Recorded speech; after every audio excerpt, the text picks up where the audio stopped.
Bom dia, pessoal. Hoje eu quero falar com vocês sobre o que está escrito na tela, né? Sobre a evolução. Mas não uma evolução no sentido de do ser humano evoluir apenas, mas como no sentido de que a ciência ela também evolui, tá? Uma prova de que a ciência evolui, convido vocês a voltar aí na cabecinha de vocês. Pensa aí, televisão, como que eram os modelos de televisão antigamente? Aí você vai lembrar aquela televisão de tubo, você vai lembrar, é, dependendo do filme que você já assistiu, você vai lembrar daquelas televisões onde o pessoal colocava antena, colocava o,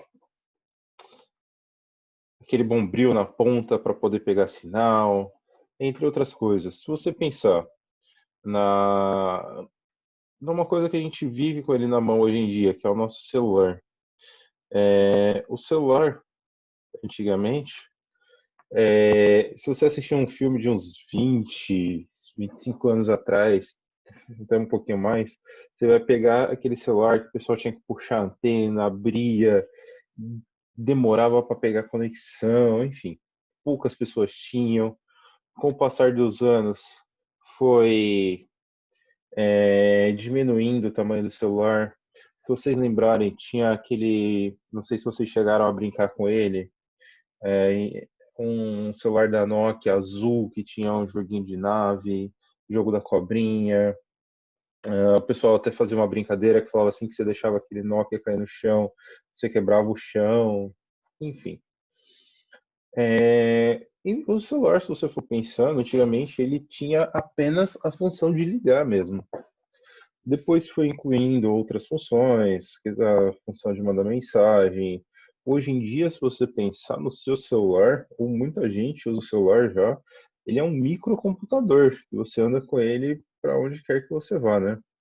Então, ele foi evoluindo. Então, televisão foi evoluindo, celular foi evoluindo, e tantos outros aparelhos que nós usamos hoje em dia, não só os aparelhos, a questão de vestimenta, tudo que nos cerca tem evoluído, né? E por que que tudo isso tem evoluído? Porque a ciência ela também evolui, tá? E a ideia da ciência, gente, é essa, de que é, não necessariamente o que nós sabemos hoje é 100% verdadeiro, né? Para hoje ele pode ser verdadeiro, mas pode ser que amanhã alguém descubra uma teoria melhor, que explique melhor é, o que nós sabemos hoje, né? Então, até a ciência, ela também ela está em constante evolução. Hoje eu quero passar para vocês um pouquinho dessa ideia da evolução, de como a ciência está evoluindo. Já deixo adiantado que não vai dar para passar tudo hoje, ok?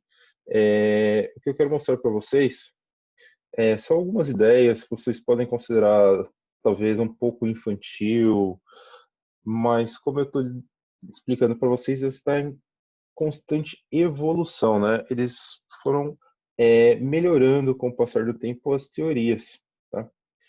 Então, primeira coisa que eu quero mostrar para vocês é a ideia, né, de Platão. Platão ele falava assim que tudo era constituído por alguns elementos, tá? Empédocles, um outro filósofo, ele propôs que tudo era formado pelos quatro elementos. Quais os quatro elementos? Terra, ar, água e fogo.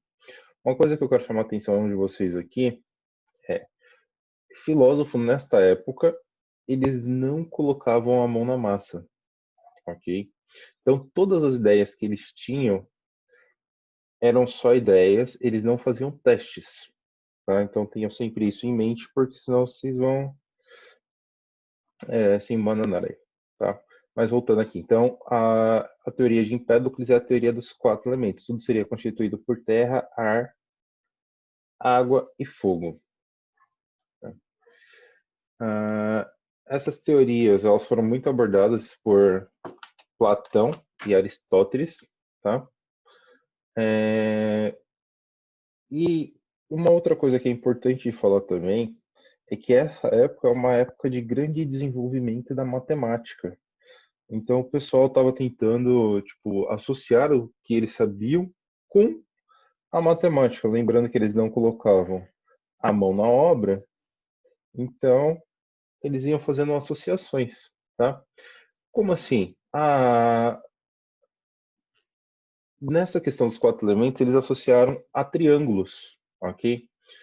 Ele diz assim que o tetraedro, o triângulo seria a base, né? O tetraedro, o oxaedro e o icosaedro, que tem os números de face aqui, equiláteras, dariam para representar os elementos. Como assim? Tá aqui embaixo para vocês. Tá? O fogo, ele é mais leve, ok? Ele teria o formato do tetraedro. Se você juntar o tetraedro duas vezes, você formaria então esse octaedro, que seria o formato do ar. A água seriam vários triângulos juntos, formando esse icosaedro. E a Terra seria o cubo, né? Se eu não me engano, foi Empédocles que falou que cada substância tinha o seu lugar na natureza, ok? Então, por isso que ele fala da questão de um estar mais alto, outro estar mais baixo. Por exemplo, se você pega uma pedra, ok? E você soltasse ela no rio, para onde essa pedra ia? Ela vai para o fundo, ok? Então, a Terra ela é mais pesada nessa cadeia dos quatro elementos, então ela sempre está embaixo. Agora, onde está o fogo? O fogo, dependendo, quando você vê uma labareda assim, você vê aquele fogo subindo, a fumaça subindo. Então, o fogo seria o elemento mais leve. A água, ela está sobre a terra, se você pensar num rio. Então, tudo tinha o seu lugar, tá? Essa era uma das ideias dele. Aristóteles, é, ele fala um pouquinho mais do que Empédocles. Ele falou assim, olha, de fato, tem os quatro elementos, só que tem algumas outras qualidades aí, que seria o quente, o úmido, o seco, o frio, ok? E tudo para a gente poder trabalhar, tem que trabalhar em par, ok? Então, o fogo tá aqui, ó. O fogo ele é quente, seria quente e ele teria que ser o quê? Seco, ok? Então, quando eu tiver essas duas propriedades, eu tenho o fogo. O ar, ele é quente, só que ele é úmido. A água, ela é fria e úmida. A terra é frio e seco. Você falou, tá, o que tudo isso tem a ver? Com base nas ideias de Aristóteles, a gente vai ver mais para frente, a gente poderia transformar de uma matéria na outra, tá? Então você poderia fazer o que a gente chama de transmutação, ok? Você troca o parzinho e você conseguiria trocar de uma substância na outra.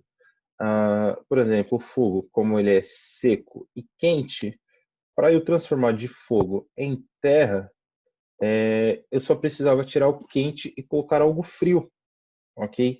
Então eu transformaria o fogo em terra. Ah, e outra coisa importante, Aristóteles ele falava assim, olha, que toda matéria você poderia dividir sem limites, ok? Você poderia pegar um pedaço de papel e ir dividindo ele, por exemplo, você vai rasgando e ele nunca ia parar de rasgar porque não tem uma divisibilidade, ok? Quando a gente fala de Leucipo e Demócrito, acredito que esses nomes vocês nunca tenham escutado desses filósofos, mas são muito importantes para a área da ciência, principalmente da química, ok? Esses aqui foram os primeiros a falar, olha, na verdade não, né? Não dá para você dividir a matéria continuamente e ela mantém as suas propriedades. Tem um máximo ali que você consegue dividir, tá? E quando você atinge esse máximo que você consegue dividir, eles deram o nome de átomo, ok? Então, o que significa átomo? Átomo significa indivisível. Então você consegue partir a matéria até um certo ponto que você chega numa partícula tão pequena, mas tão pequena, que você não consegue mais dividir, ok? E essa foi a ideia de átomo.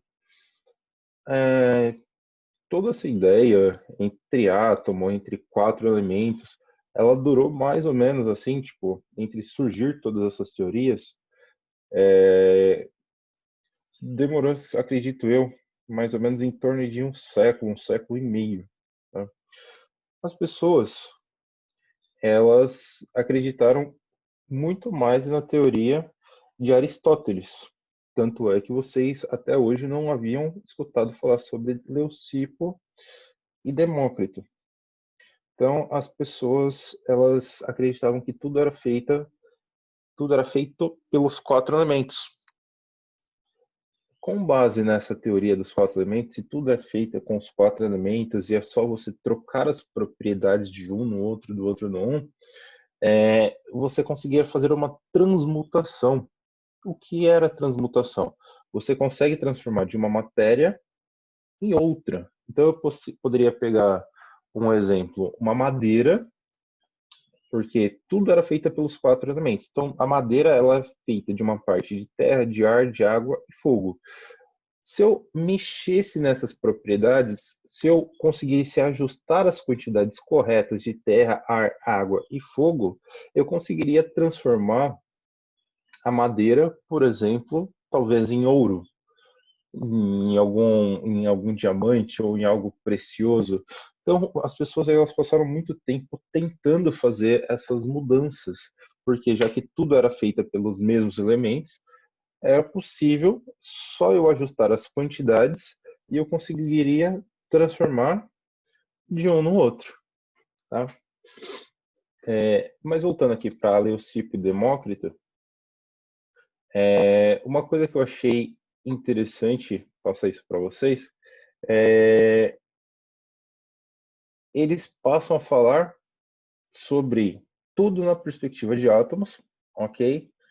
Só que eles não tinham assim eles criaram uma ideia de como seriam esses átomos. Ainda falando sobre os quatro elementos, eles falam assim, olha, a Terra, ela seria formada por átomos cúbicos. Por que átomos cúbicos? Se você pensar em vários cubinhos, um ao lado do outro, ele vai te dar firmeza, vai te dar estabilidade, vai ser algo sólido. Então, você conseguiria andar em cima, aguentar peso, entre outras coisas, né? A segunda ideia, tudo que for líquido, principalmente a água, que era o que eles tinham naquela época, né? A água ela seria feita por átomos esféricos. Por que esféricos? Se você colocar uma bolinha sobre uma superfície inclinada, vocês vão observar que essa bolinha ela escorre, ela desce essa superfície inclinada. Se você coloca a água sobre uma superfície inclinada, ela desce também, ela escoa sobre, né? Então, isso justificaria o porquê que a Terra seria formada por cubos, estabilidade, a água, como ela escorre, mesmo formato de uma esfera, então ela seria formada por pequenos átomos esféricos, ok? O ar. O ar, gente, eu não sei se vocês já observaram, quando tem uma casa com um quintal bem grande assim, e muitas das vezes tem bastante folha, acabou caindo das plantas, tem alguns fios de cabelo perdido por ali, e um pouco de terra, enfim, areia, e bate um vento muito forte. Quando bate aquele vento muito forte, você começa a ver e começa a formar tipo um redemoinhozinho, ok? Então eles falavam assim que o ar ele seria formado de pequenos átomos turbilhonantes, formaria esse turbilhão que a gente vê em casa quando é, tem essa sujeira, ok? E por último, o fogo. O fogo ele seria formado de pequenas partículas pontiagudas, tá? É, pensa num exemplo, é só você pensar assim, se eu colocar o dedo no fogo, o que que acontece? Ele machuca. Se eu pegar uma agulha e tentar colocar no dedo, você também vai sentir dor. Então, o fogo, como ele causava dor, e as coisas pontiagudas também machucavam, eles falam assim, então provavelmente o fogo, ele é criado por pequenos átomos que sejam também pontiagudos. Como eu falei, eles não colocavam a mão na massa, eles eram todos filósofos e eles ganhavam apenas para pensar. Então, tudo que eles justificavam era de forma racional.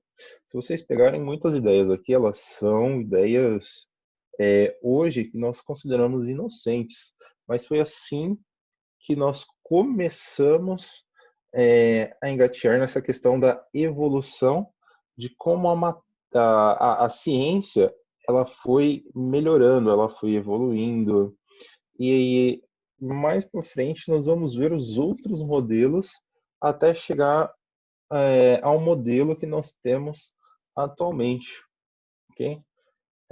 Espero que vocês tenham gostado, né? E que vocês tenham sempre em mente, gente, a ciência ela não é algo fixo, ela é algo que ela está em constante evolução, tá bom?